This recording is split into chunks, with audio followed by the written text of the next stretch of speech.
तर 8 ते 10 कोटी मंजूर झाले, पण मग पैसे वापरले नाहीत, कुठे गेले असा सवाल संजय राऊतांनी केलेला आहे।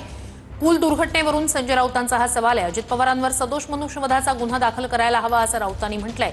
पैसा कुठे गेला याची चौकशी होणं आवश्यक असल्याचंही संजय राऊत म्हणाले। तर गल्लीपासून दिल्लीपर्यंत फक्त आरोप करणाऱ्यांना उत्तर देत नाही असं मुख्यमंत्री फडणवीसांनी म्हटलंय। पैसे वापरले गेलेले नाहीत, मंजूर झालेले आहेत। मूळ आकडा 8 ते 10 कोटीचा असावा, पण त्यानंतर मंत्र्यांनी ह्याला पत्र द्या, त्याला पत्र द्या, त्याला पहा ना तुम्ही पैसे कुठे गेले। मंजूर झाले आहेत ना। कालच्या पूल दुर्घटनेला आणि कालच्या बळींना अजितदादा पवार जेवढे जबाबदार आहेत, तेवढे त्यावेळचे मुख्यमंत्री जे कोणी असतील ते सार्वजनिक बांधकाम मंत्री यांच्यावरती सदोष मनुष्यवधाचा गुन्हा दाखल व्हायला हवा।